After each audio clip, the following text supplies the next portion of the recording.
বাংলাদেশের যে এক্সপেরিয়েন্স হয়েছে সেই বিষয় নিয়ে আলোচনা করতে চাই। বাংলাদেশের ক্রিকেটের যেন একটা অস্তমিত সূর্য আমরা দেখতে পাচ্ছি। বাংলাদেশের ক্রিকেটটা একসময় ছিল এমন একটা সিচুয়েশনে যখন আমরা সবকিছু জয় করতে চাইতাম। বাংলাদেশের ক্রিকেটটা একটা সময় এমন একটা অবস্থায় ছিল যখন আমরা প্রশ্ন করতাম কোচকে, ক্যাপ্টেনকে, টিম ম্যানেজমেন্টকে, বিসিবি বসদের যে বাংলাদেশ ওয়ার্ল্ড সার্কিটে কবে চ্যাম্পিয়ন হবে। বাংলাদেশের সেই ক্রিকেটের সেই টকবকে সূর্য এখন যেন মেঘে ঢাকা। প্রথম ম্যাচটা যখন ইউএস এর বিপক্ষে বাংলাদেশ পরাজিত হয়, সেই পরাজয়ের পর অনেকেই বলার চেষ্টা করেছিল, অনেকেই ট্রল করেছিল যে বাংলাদেশের স্টার্টটা এবার হয়তো অনেকটা হয়েছে আর্জেন্টিনার মতো। তারা যখন বিশ্বকাপ ফুটবল খেললেন এবং সেই ম্যাচে প্রথম ম্যাচটায় সৌদি আরবিয়ার বিপক্ষে পরাজিত হলো, সেই দলটাই শেষ পর্যন্ত বাকি সব ম্যাচ জিতে চ্যাম্পিয়ন। বাংলাদেশ ইউএস এর বিপক্ষে পা হড়কেছে ঠিকই, বাংলাদেশ যেন আর্জেন্টিনা হয়ে ওঠে। বাংলাদেশ আর্জেন্টিনার রোলে নিজেদেরকে প্রতীয়মান করবে, চ্যাম্পিয়ন হয়ে যাবে। অন্তত এই সিরিজটায় সেই প্রত্যাশা যাদের ছিল, সবকিছুতে চন্ডিকা হাথুরু সিং এ নাজমুল হোসেন শান্তর দল ঘুরে বালি দিয়েছে। সাকিব আল হাসানের কি একক চেষ্টা, 23 বলে 30 রান, 130 স্ট্রাইক রেটে ব্যাট করলেন, প্লেড অন হয়ে আউট হয়ে গেলেন দুর্ভাগ্যজনকভাবে।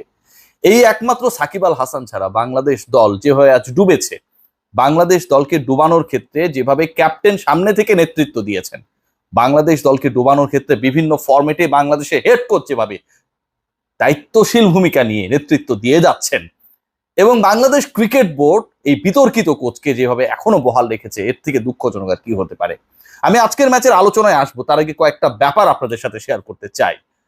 আপনারা সবাই জানেন যে বাংলাদেশ দল যেই ক্রিকেটটা আসলে খেলেছে, এই বিশ্বকাপ শুরু হচ্ছে সামনে, তার আগে সেখানটায় সবচেয়ে বড় লজ্জার নাম ছিল নেদারল্যান্ডসের বিপক্ষে বাংলাদেশ পারে না, এবং সেই বিশ্বকাপে শেষ পর্যন্ত বাংলাদেশ পারে নাই।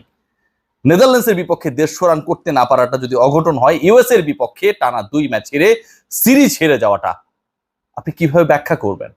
এর কি কোনো ব্যাখ্যা হয়? কোনো ব্যাখ্যা হয় না। বাংলাদেশ দল ইউএস এর বিপক্ষে সিরিজ হেরে যায়।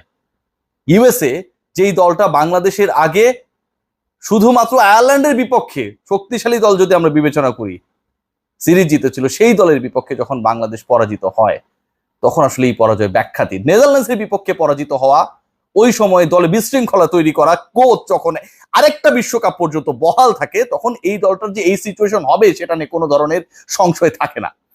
নাজমুল হোসেন শান্ত, বললাম না সাকিব আল হাসান একক চেষ্টা করেছেন, আপনারা অনেকেই বলেন রিয়াজ সাকিব বেটার্স, একাই চেষ্টা করেছেন ভাই। ওই 23 বলে 30 রানের ইনিংসটা তিনি থাকলে বাংলাদেশ জিতে যেতেন। শান্ত, নাজমুল হোসেন শান্ত নতুন করে একটা লাইফ লাইন পেতেন। একবার ভেবে দেখুন, একজন ক্যাপ্টেন 34 বলে 36 রান করেছেন, স্ট্রাইক রেট 105। অনেকেই বলবেন আগের দিনের থেকে অনেক ভালো করেছেন, আগের দিন 27 স্ট্রাইক রেটে ব্যাট করেছিলেন, টেস্ট মন্ত টেস্ট, এদিন তো 105, 100+ স্ট্রাইক রেটে ব্যাট করেছেন নাজমুল হোসেন শান্ত। কত প্রশংসা, তাই না? 34 বল খেলার পর ক্যাপ্টেন যখন মাত্র 36 রান করেন, ক্যাপ্টেন যখন এই 36 রান করতে গিয়ে 34 বল খেলেন, মানে প্রায় 6 ওভার তিনি খেলেন, বাকি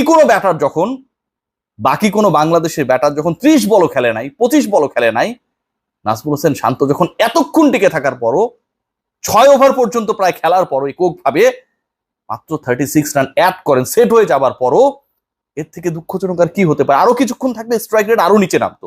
শুরুর দিকে তার স্ট্রাইক রেট 150-র কাছাকাছি ছিল। এমন একটা সিচুয়েশন আমরা দেখেছি যেখানটা 21 বলের 11টা তিনি ডট দিয়েছেন। আমরা যদি খেয়াল করে দেখি পুরো ম্যাচের চিত্রনাট্য যেভাবে পাল্টেছে, সৌম্য সরকারের ভয়ঙ্কর মন খারাপ, কারণ লিটন কুমার দাস আজকে নেই।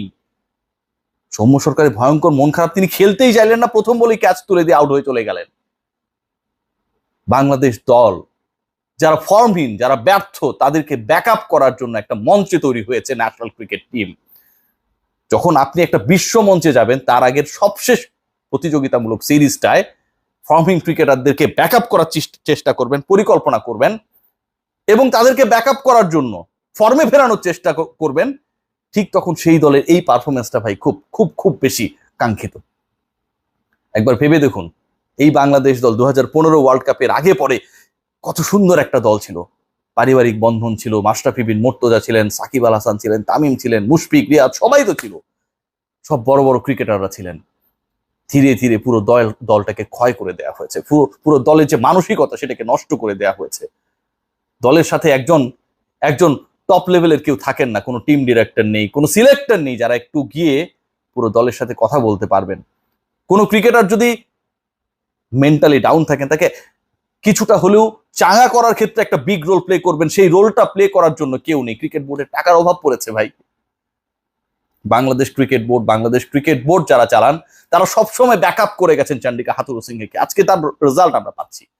ধরে নিলাম এবারের বিশ্বকাপে বাংলাদেশ চ্যাম্পিয়ন হয়ে গেল। দর্শক, আপনারা সবাই আমাকে গালি দিবেন, কিন্তু বাংলাদেশ যে ইউএস এর বিপক্ষে ইউএসএ তে গিয়ে বাংলাদেশের মতো এক্সপেরিয়েন্স টিম, যেই দলে মাহমুদুল্লাহ, সাকিব আল হাসানের মতো ক্রিকেটার এখনো রয়েছেন, মুস্তাফিজের মতো একজন ক্রিকেটার রয়েছেন, সেই দলটা যখন সিরিজ হারে, টানা 2 ম্যাচে পরাজিত হয়, এই যে কলঙ্ক, এই যে না পারা, এটাকে কি আমরা মুছে দিতে পারবো কোনোভাবে?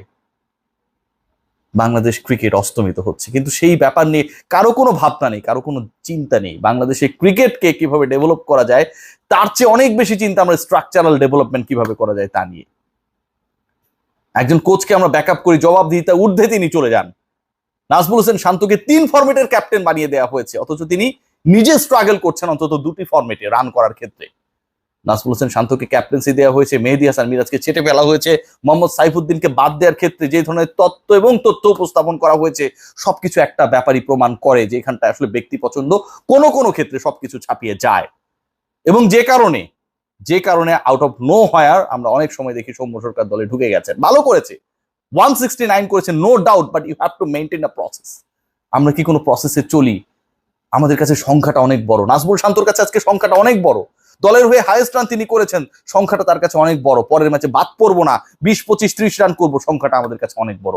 এই সংখ্যা কেন্দ্রিক ক্রিকেট খেলতে গিয়ে আজকে যে আমরা ইউএস এর কাছে হেরে যাচ্ছি, নেদারল্যান্ডসের কাছে হেরে যাচ্ছি, আমরা আমাদের টপ ফরম্যাটে ওয়ার্ল্ড কাপ খেলতে গিয়ে খাবি খাচ্ছি, সেটা নিয়ে কেউ প্রশ্ন তোলার নেই। কে প্রশ্ন তুলবে? একজন কোচ রেখেছি, বিদেশি কোচ রেখেছি, অনেক টাকা বেতন দিচ্ছি আমরা, অনেক বড় ক্রিকেট বোর্ড, অনেক বড় লোক ক্রিকেট বোর্ড। সো আমরা ওকে, মাঠের খেলা ক্রিকেটাররা খেলবেন, শেখানোর কাজটা কোচ করবেন। অমুকের জন্য সমস্যা, সাকিবের জন্য সমস্যা, টিমে তামিমের জন্য সমস্যা। এখন তো ভাই দুজনে একসাথে নেই, এখন কেন সমস্যা হচ্ছে? আগের বিশ্বকাপের সবকিছু নয় তামিম ইকবালের দোষের কারণে হয়ে গেল, সব মোমেন্টামটা নষ্ট করেছেন তামিম ইকবাল খান, তাই না? এবার কেন সমস্যা হচ্ছে? সাকিব আল হাসানরা চাইলেও পারেন না অনেক কিছু করতে, এই যে আজকে যেমন পারেন নাই, কারণ বাংলাদেশ দলটা এখন আর সেই হ্যাপি ফ্যামিলি না। বাংলাদেশ দলটাকে এতভাবে ম্যানিপুলেটেড করা হয়েছে under the leadership of the head coach, এবং যেখানটায় ক্রিকেট বোর্ডের যেন চোখ বন্ধ, সেখানটায় এই দলের এই পরিণতি। টাইটানিকের মতো জাঁকজমকপূর্ণ একটা জাহাজ দারুণ একটা লক্ষ্য নিয়ে এক বন্দর থেকে আরেক বন্দরের জন্য ছুটে চলছে না, কিন্তু শেষ পর্যন্ত তার তলা যে ফেটে গেছে, সেটা যে ভঙ্গুর, সেটা যে একসময় ডুবে যাবে, ইতিহাস হবে অন্যভাবে, অসংখ্য মানুষের সলিল সমাধি হবে, সেই ব্যাপারটা আসলে কেউ জানতো না। বাইরের চাকচিক্য নিয়ে বাংলাদেশ ক্রিকেট বোর্ড বিশ্বের ধনীতম বোর্ডগুলোর একটা হতে পারে, কিন্তু বাংলাদেশের ক্রিকেট যে ডুবছে প্রতিনিয়ত, সেই খবর কেউ রাখে না। নাজমুল শান্ত অফিসিয়াল প্রেস মিটে গিয়ে তাই বলেন, বাংলাদেশে যখন আমরা খেলেছিলাম জিম্বাবুয়ের বিপক্ষে, উইকেট ভালো ছিল না। নাজমুল হোসেন শান্তর এই বক্তব্য একটা ব্যাপারে ইন্ডিকেট করে, বাংলাদেশ ক্রিকেট বোর্ড নাজমুল হোসেন শান্তর দলকে প্রিপারেশন নেওয়ার জন্য ভালো উইকেট দিতে পারে নাই। কে বিব্রত হবে, শান্ত, বিসিবি, নাকি আপনি আমি? জানা নেই। মন খারাপ থাকলে সস দিয়ে স্ন্যাক্স খান, ভালো হয়ে যাবে।